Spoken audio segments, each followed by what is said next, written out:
Hello everyone and welcome to 4 Kilobyte Shorts preview of Kerbal Space Program version 0.20.0.162, or as we've all come to know and love it, point 2. I did run through it once before, but I want to go ahead and run through it once again. So we're just going to go ahead and load up our start screen, and we're going to start a new game.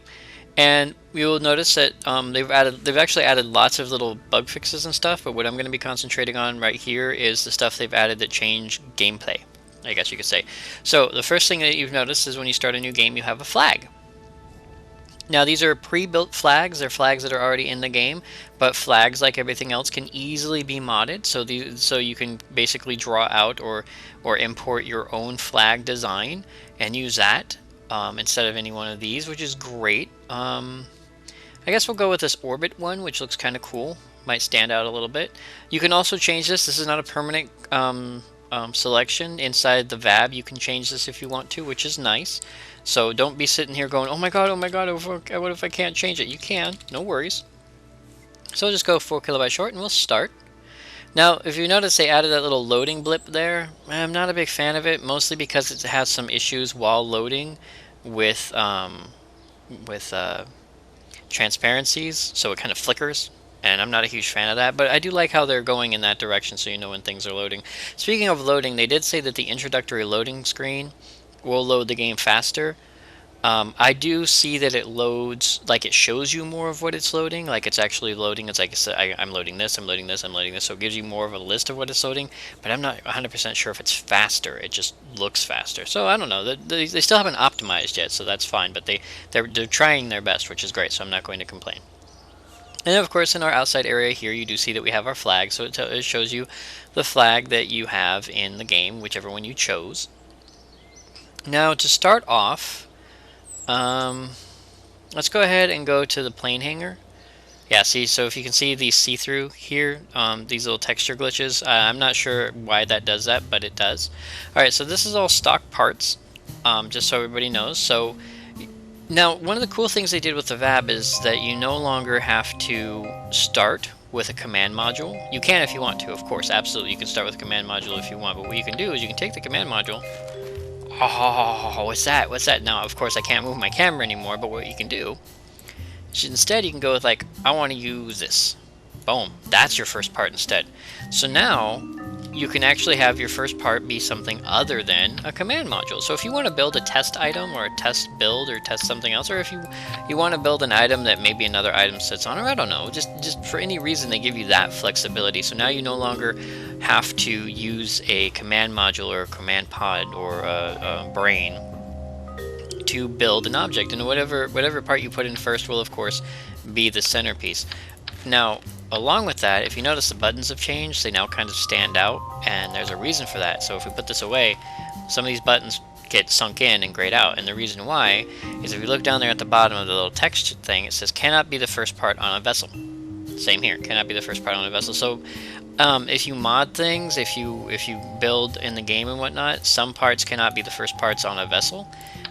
Those, of course, are the ones that are grayed out, and you click on it, nothing happens. So now you have the ability to basically gray out parts. Why you would want to, other than for, like, you know, this can't be the first part of a vessel, I don't know, but it is now an option. Now, along with that wonderfulness, we have new parts. So as I showed you before, one of the first command modules is this one. Now, this is based off of one of the command modules that is in the I want to call it the Kerbal X pack, the Kerbal X mod pack for 0.19. It was actually taller. I think the original one was more like that tall, you know, minus this bit down here, so it was more like that tall, and it held 2 Kerbals. This one is only this tall, of course, duh, and it holds 1 Kerbal, plus it looks like that. It actually faces in that direction. When a Kerbal is sitting in it, he sits in there facing this way. Actually, I think it's more like that. He's facing this way. Anyway, the door is on one side or the other, but he's not actually facing forward, and you look up. So this is actually a front-mounted module. It's supposed to fly like that. So that's pretty interesting, because I was actually hoping that somebody at one point would add a module like that, so they did. So it doesn't land like this. It's not a lander can. It's actually a flight can, and that's kind of cool. Along with that, of course, we do have this one, which is also from the Kerbal X. And I am going to say Kerbal X pack, even though I'm not 100% sure that I'm right. This is a straight rip from that pack. It is exactly the same one, same size. One Kerbal sits inside, and it is a lander can. It is used to be a lander. The cool thing about this one and this one is, unlike the Kerbal X pack, which do not have interiors. Well, they do have interiors, but this one uses this Mark 1 pod interior, and I think this one uses the same, actually. Now that I think about it.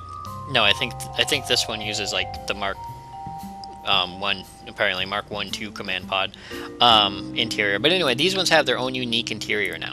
So that's a huge bonus for everybody. So these are no longer just like relegated to second class status. They now have actual interiors you can use, and those are actually pretty cool. And I think I'll be showing you those. We also have new bumps. I'll call them bumps. They are mechanical brains or bolt-on mission probes. These ones are a little bit more detailed than our previous versions. They're also a little bit bigger. So you have like, that's the original teeny tiny one that we used on like the Humble Bumble. And this is like a 2, I think this one's 2 meters.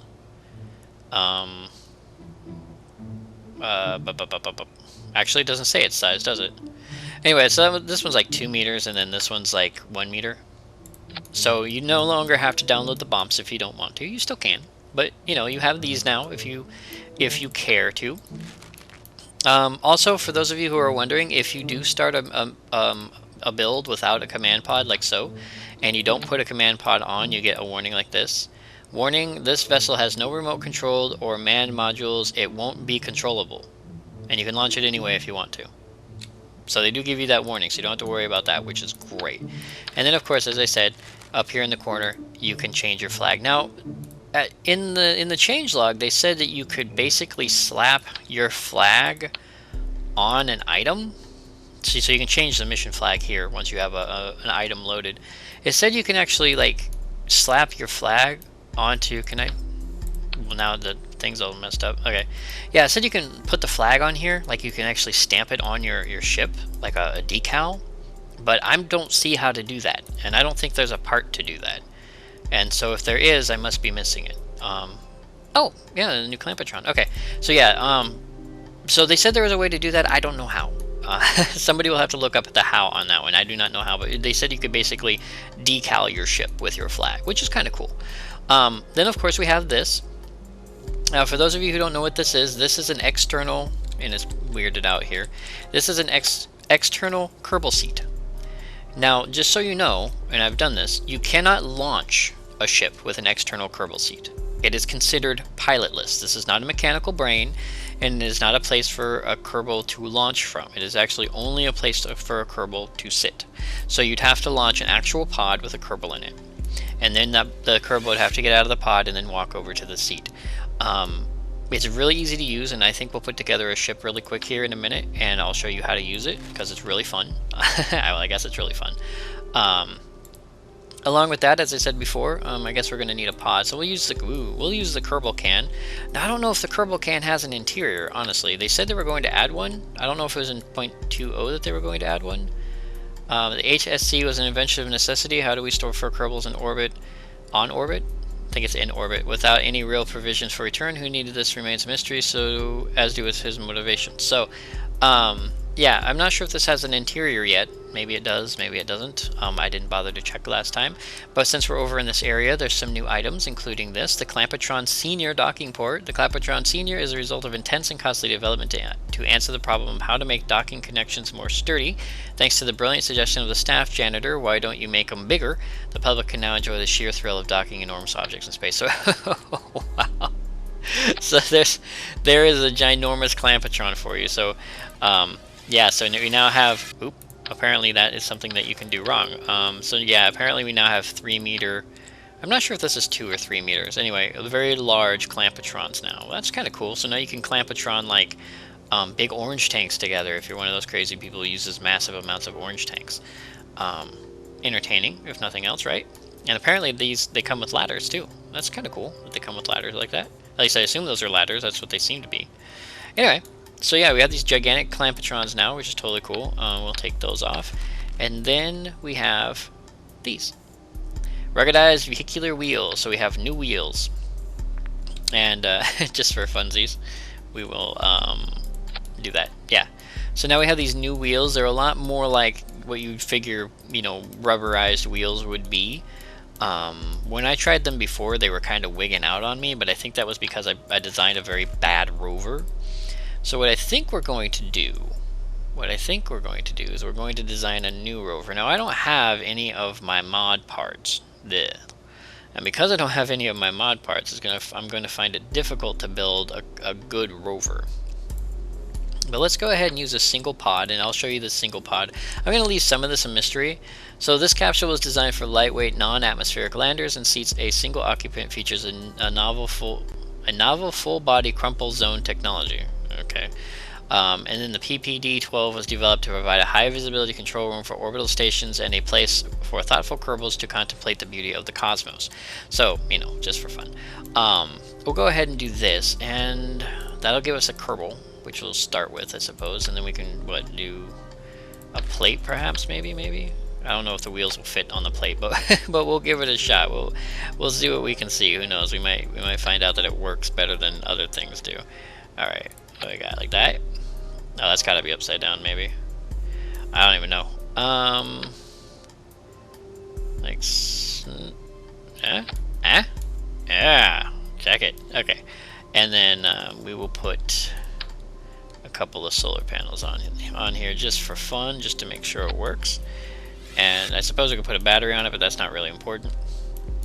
So yeah, here's going to be our first Rover, I suppose, and I'm going to do this for a reason, because like I said, in order to use the seat, actually, let's let's do this. Let us do this for fun. All right, we will do. I don't know if this will work properly, but we will do that. Oh, we're not. We're off center, and I don't like that. Much better. Okay, we're gonna do that because we're crazy. So we're gonna go ahead and try this out. If the seat doesn't work, we will test a new Rover, but this can kill two birds with one stone, I think. Now, they did say they increased the buffer zone for loading screens. I've tested the loading screen. It still takes just as long to get outside, so I am gonna kill the video, and then I'll meet you guys out on the runway really quick. Alright, everybody, here we are out on the runway. The game's running fine right now, but I opted for this video not to cut myself down to 2 cores from 4, so it does have a lot of loading and lag issues physics-wise, but I'm hoping that won't be a problem. But here we are outside now. I want you to take a look at this, because if you notice, the shadows are dancing around, and that's not just the shadows. I don't know what it is about these wheels, pardon me, but if you notice, they don't like to hold still. So I think that's a problem with the wheels themselves. Maybe the physics, maybe they're not balanced properly, I don't know. But they tend to do that. They tend to just kind of wobble and bounce about. And I'm not sure why. So that might be something you want to take into account when you're choosing to build a Rover. But of course, as you can see, these wheels are meant more for... I mean, this seat looks really tiny. I know it looks really tiny. It really, really does. But these wheels are built more for like this kind of Rover. Not this kind of Rover. This would still use the tiny, tiny, tiny wheels, I think.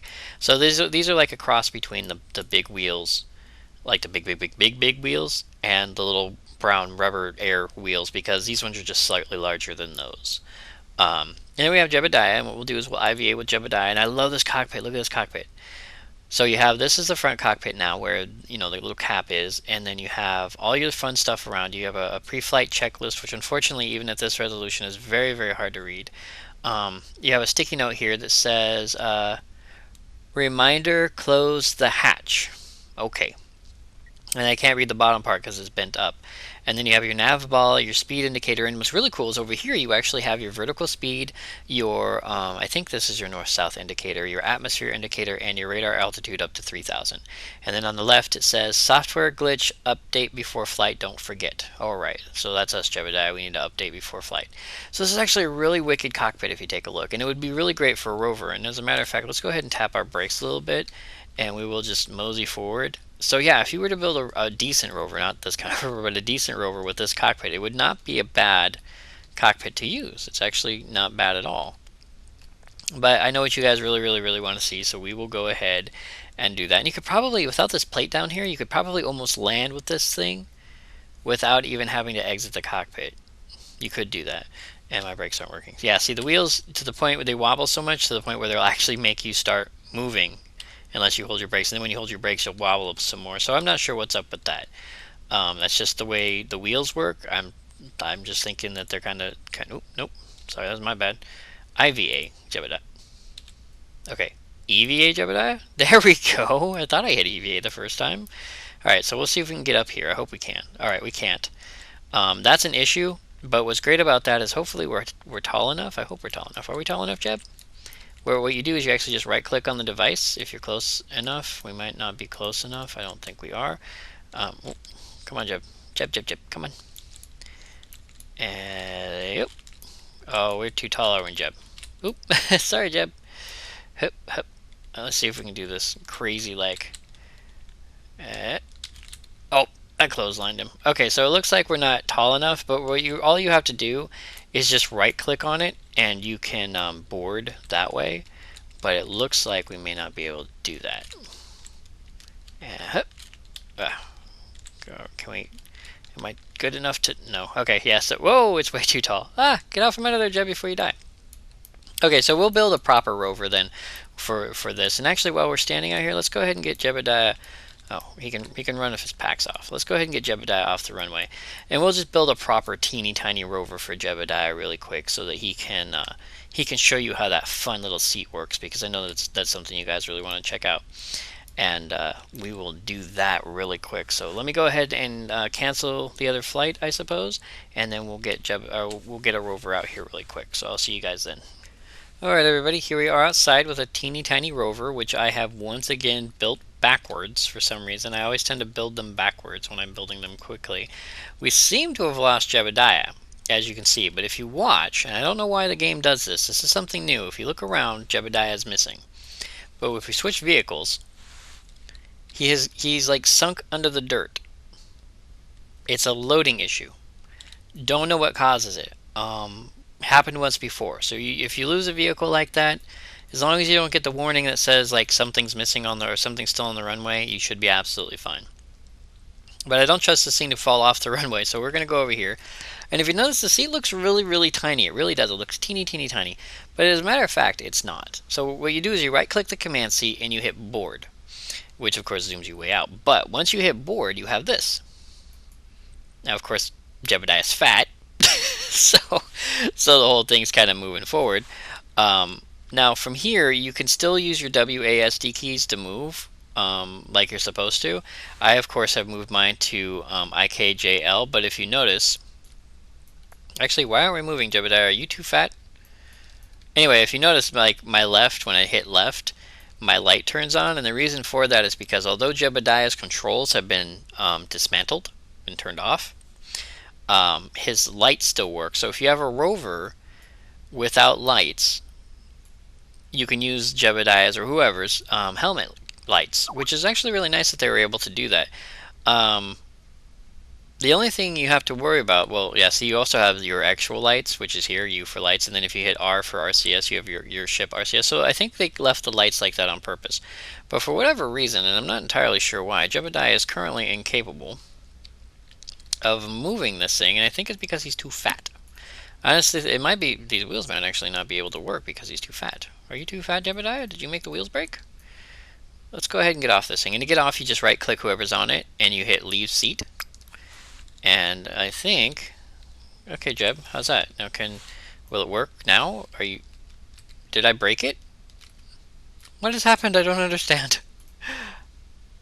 Jebby, did you break it? With your fat butt, did you break it? Control from here. I, J, K, and L should work just fine. Oh, my brakes are on. My brakes were on. That was it. I'm sorry, guys. My brakes are on. That was my bad. I forgot that was a toggle. Let's turn off the brakes. There we go. Now, there you go. Now my I, J, K, L keys will work. Alright, now just so you know, even though this is backwards, and so I had to drive it backwards, now that Jeb's in the front, and I'm technically controlling it from Jeb's perspective, I is now forward like it's supposed to be. So yeah, you have this little external cockpit control thing. Now I don't know what it all can control. I don't know if you can control an entire space vehicle from the outside, you know. I think it was Scott Manley who said it. riding the ship down like Slim Pickens, and whatever the hell that movie was. Everybody knows the scene where he rides the bomb down. Um, and of course they mention it in Armageddon. But anyway, point being is that you can now do that. So I suppose that if they allow you to control any ship with it, you can do that. But you just have to be very careful when designing your ship, because if you notice, Jeb is heavy. He is making the ship heavier because he is in the front, and so he could easily roll over and probably kill himself like an idiot. So we'll go ahead and slow down as gently as possible, and we'll we'll climb down. We'll climb down really quick. Now, while we are standing here, we're just gonna have Jeb leave the seat really quick with his little plump. Okay, we're gonna have Jeb leave the seat really quick. So while we're standing here, I'm gonna go to the map screen because I wanted to show you guys some cool stuff about the map screen. One, it's been optimized. Look at that; it's very not laggy, very not laggy at all. Two, the icons have been a little bit updated. Well, you really can't zoom in on the icons, but the icons have been a little bit updated. You know, you have Kerbals and you have Rovers and whatnot. And if you go over here, you have Jebediah Kerman Crew, EVA suit, max absorb garment, Jebediah Kerman Courage and Stupidity. So it actually gives you his courage and stupidity. But of course, we all know Jebediah Kerman has the badass checkbox, so this doesn't even matter because Jebediah Kerman is a badass. So we have EVA suit, so you have your crew, and then you have info. So now you have vessel classification. EVA part count 1, total mass 0.09 tons. Damn, you're fat. Sphere of influence, Kerbin. Situation, landed. Flight time, latitude, longitude. So this is all little information that you get for whatever you have selected. I'm pretty sure if we go to the next vessel, let's go ahead and exit out of our map really quick, which is probably going to lag us out. Yeah, okay, we'll go to we'll go to our buggy, which seems to be trying to escape. We'll turn on our brakes and we'll go back to the map. And then here we go. We have rover, part count, total mass, sphere of influence, flight time, latitude, longitude, and then of course there's no crew, so we get no crew count. So this is really cool that you have this little bit of extra information if you want it here. While we're here, though, of course, we're going to go ahead and exit out from here really quick. We're going to head back to the Space Center.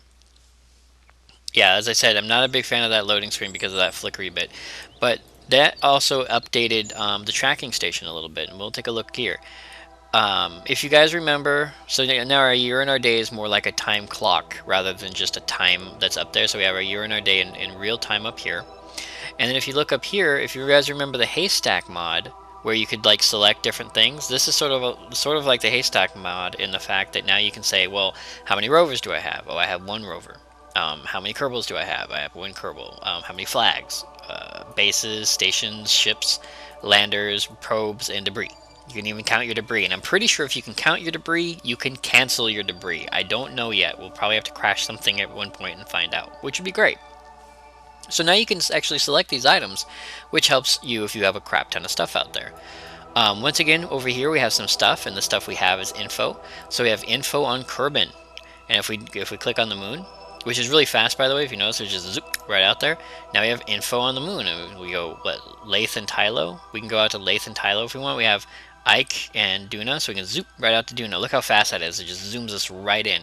And we have Duna info, and then we go over to Ike and it has Ike info. Now, the additional info here is if you look, this is just like a blurb, but if you click here, now you have physical characteristics. Area, mass, GM, ASL, at sea level gravity, escape velocity, rotational period, sphere of influence, how far that sphere of influence is, atmosphere, if it has atmosphere, so if we go to Duna, now you can see how high its atmosphere is, what its scale height is, and if it even has atmosphere, which is great. So now you don't have to like go to Wiki or anything to look this information up. You can actually just go right here to Kerbin, or right here to whatever your planetoid happens to be, and it gives you all of the information you may need to do escape velocity and everything else, which is just super duper wonderful. It's actually really cool. You know, you have info. The moon is a large satellite orbiting Kerbin and is mostly gray in appearance with craters of various sizes dotting its otherwise smooth surface. So, super fun stuff to read. So this is the new tracking station and the new map screen. And of course, as you can see, you can just click on certain things. I don't know if you can track the... Whoa, ow, okay, that's bright. Sorry, guys. But yeah, you can even track the sun, and it has the sun, and then the sun's information if you want the sun's information. Escape velocity, 94,672 meters a second. So now you know how hard it is to escape.